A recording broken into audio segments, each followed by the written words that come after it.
When Sir Donald Wolfett, the last of the great English actor-managers, was lying on his deathbed, one of his young actors said to him, "Sir Donald, after life so filled with success and fame, dying must be hard."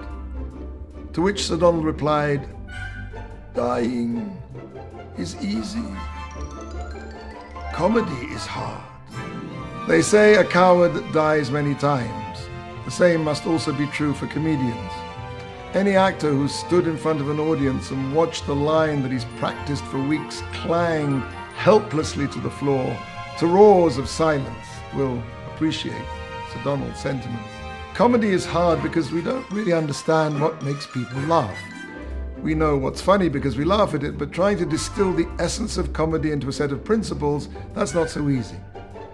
One of the basic elements of comedy is incongruity. A bank manager wearing a clown's red nose is funny. A clown wearing a red nose isn't. Now, underlying incongruity is a deeper idea, absurdity. You see, we expect the world to have a certain natural order of events. And when these events are suddenly turned upside down, the result is comic. One of the most notable aspects of the Purim story is hippuch, sudden reversal.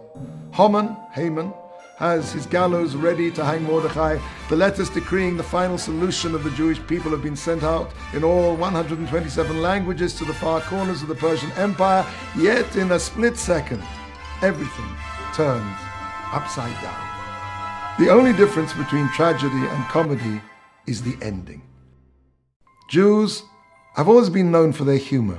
It's as though the world recognizes that there's something particularly Jewish about humor, and that humor is part of the essence of being a Jew.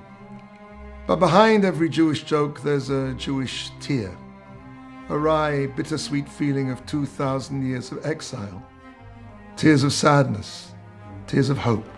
In the Psalm of Shir Ma'alot that we sing after a festive meal, there's a line that yearns for the coming of Mashiach, the Messiah.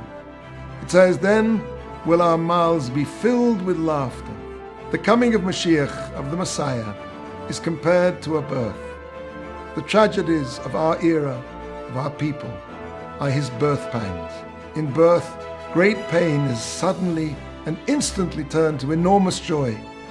And similarly, when the Mashiach comes, all the pain of the Jewish people will be reversed to joy in an instant. Just as in the Purim story, it will come in crisis, in catastrophic reversal, in hippuch. He will come in the darkest hour just before the dawn, and only then our mouths will be filled with laughter. A laughter of discovery, a laughter of total realization. And then we'll see how all the pieces in this comedy of the absurd that we call life, they all fit into place. Then we will laugh the last laugh.